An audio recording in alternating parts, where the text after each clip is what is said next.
Mga kababayan, ang pambansang awit ng Pilipinas. Bayang magiliw, pero sa silanganan, alam ng puso, sa ngiti ko'y buhay. Lupang hinirang, dulyang ka ng magiting, sa manlulupig, di ka pasisikin.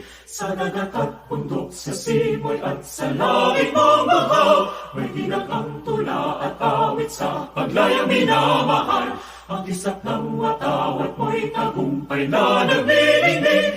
Ang bituin na araw na kailan pa may di magdidilim.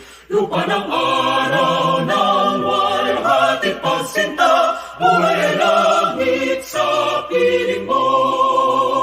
Aming ligaya na pag may mataapi, ang mamatay ng dahil sa'yo.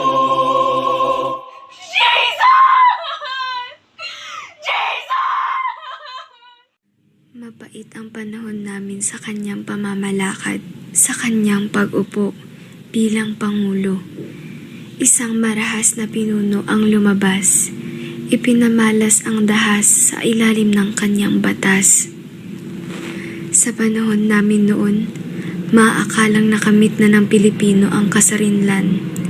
Isang pantaha marahil, ngunit iyon ay puwang katangahan lamang na pinagpasa-pasa sa bunganga ng mga Pilipino.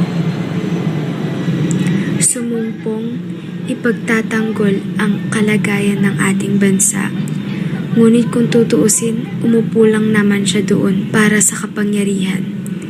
At nabaliwala ang pagkakaroon ng isang matinong presidente na siyang dapat gumabay sa kanyang nasasakupan. Singpait ng mundong ibabaw ang pagmamalupit at pang-aabuso ng karapatang mangibabaw sa panahon ng kanyang pamamalakad na siyang nagdulot sa pagkagunaw at pagkawala ng dugong Pilipino na lalantay sa aming katauhan. Sa panahon ni Marcos, iba ang aming tirahan. Nanaig ang pwersa ng kalalakihan. Ikinulong ang babae sa mga tirahan. Sa bayan ng Silanganan, maririnig ang paghiyaw ng aming kababayan sa pang-aapi ng pamamahalaan. Iginapos sa aming bayan.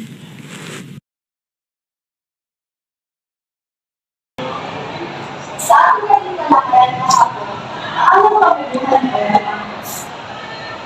na bakit hindi nasabi na maganda ang pamamalakad ng Marcos?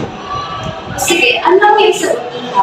Kung ako kasi hindi ko naging maganda, kung tutusin, umukulang naman siya doon para sa kapangyarihan. At nabaliwala ang pagkakaroon ng isang matinong presidente na siyang dapat gumabay sa kanyang nasasakupan. Simpain ng mundong ibabaw ang pagmamalapit at pang-aabuso ng karapatan ng ibabaw sa panahon ng kanyang pamamalakad na siyang nagdulot sa pagkagunaw at pagkawala ng tugong Pilipino na nananatay sa aming. Mapait ang panahon namin sa kanyang pamamalakad, sa kanyang pag-upo bilang Pangulo. Isang marahas na pinuno ang lumabas. Ipinamalas ang dahas sa ilalim ng kanyang batas. Sa panahon namin noon, maakalang nakamit na ng Pilipino ang kasarinlan. Isang pantaha marahil. Ngunit iyon ay puwang katangahan lamang na pinagpapasa-pasa sa bunganga ng mga Pilipino. Sumumpang ipagtatanggol ang kalagayan ng ating bansa. Ngunit kung tutuusin, paano kaya kung magtrabaho din ako? Kasi yung kaibigan mo naghahanap trabaho doon sa kumpanya nila. Anong sinasabi mo? Na walang halaga aking pagiging asawa? Hindi ba mahalaga yung kinikita ko sa pang-araw-araw kaya nasasabi mo ganyang kalokohan? Pero, Hindi! Ako ang tatay dito kaya ako masusunod! Tapos! sa pagdeklara ng martial law, maraming batas ang sinuspinde. Tumugmo ang sandahang reforma sa paniniwalang babaguhin ni Marcos ang batas ng Pilipinas. Sa pag-asang mabago ang batas, sumailalim naman sa dahas. Paano mo nasabi na yung maganda? Ang pagmamala ni Marcos, naghihirap lang ang Pilipinas sa mga kanos. Tapos may martial law ba? Iho, hindi pa si Marcos ang Pangulo ng nagdaan ng kasunduan sa pagitan ng Pilipinas at Amerika. Hindi mga inutil ang mga nasa estado. Mga matatalinong ekonomista yan, mga political scientists. Ganun pala, bakit nagkira pa rin ang Pilipinas nababaon sa utang? Wala pa man ako nakatuluyan, ngunit bakit nakaganda nga yung mga nagsasawad ng bansa?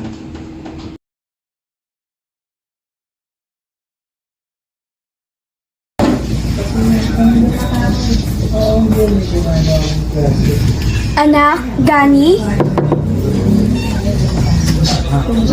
Kasama ko sa kwarto. Ano yan?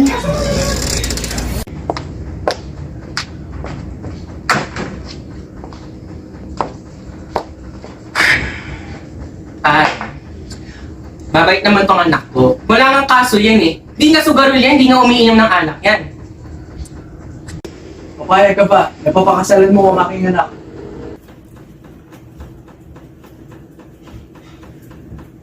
Mahal, hindi ko gusto itong buhay na to. Ganun talaga, anak. Nakapti ka ang bibig natin, Steve.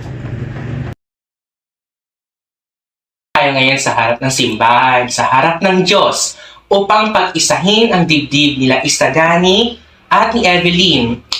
Evelyn, pumapayag ka ba na maging kabiyak si Isagani sa hirap o sa ginhawa, sa ligaya o sa galak? Opo, I do, Father. At ikaw naman, Isagani, pumapayag ka ba na maging kabiyak si Evelyn sa hirap o sa ginhawa, sa ligaya o sa galak? I do, Father. Ngayon naman, sa harap ng Diyos, harapin niyo muli ang isa't isa at isambit sa inyo ang inyong pangako. Gani, bilang aking asawa, pinapangako ko na mananatili ako sa iyo. Sa hirap man o sa pagsakit, Usapin mo naman at ako. sa bawat araw ang ating ligaya habang ikay kasama. Lubos akong natutuwa na makasama mo habang buhay. Sa panahon na tayo naghihirap. Buntis mo lang ako! Yun lang naganap nung gabi na yun! Sa panahon ni Marcos, iba ang aming tirahan na naig ang puwersa ng kalalakihan. Ikinukulong ang babae sa mga tirahan. Jude, usap na tayo. Silangan. Iha, hindi ka mapakali. Para ka natutuliro. Anong meron? Panaginipan ko kasi ang anak natin si Jason. Namatay. Oh, ba't ka nababahala? Maayos naman yung mga anak mo at turuan mo ng magandang asal. Siyempre, kaya nila yung sarili nila. Malalaki na sila. Kaya huwag ka mag-alala. Ngunit hindi ako mapakali. Bakit hindi ka mapakali? Sa bayan ng Silanganan, maririnig ang paghiyaw ng aming kababayan sa pang-aapi ng pamamahalaan. Iginapos sa aming bayan.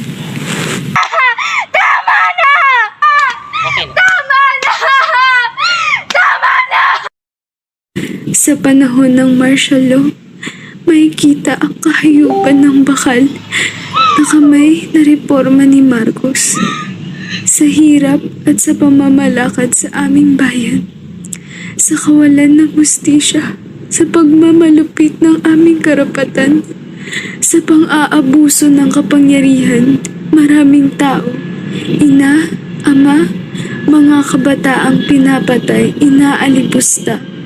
Sa bawat hinagpis at iyak, sa hinihinging kalayaan at ang paghihimok sa aming katauhan, hindi pa tapos ang laban para sa kasarilan.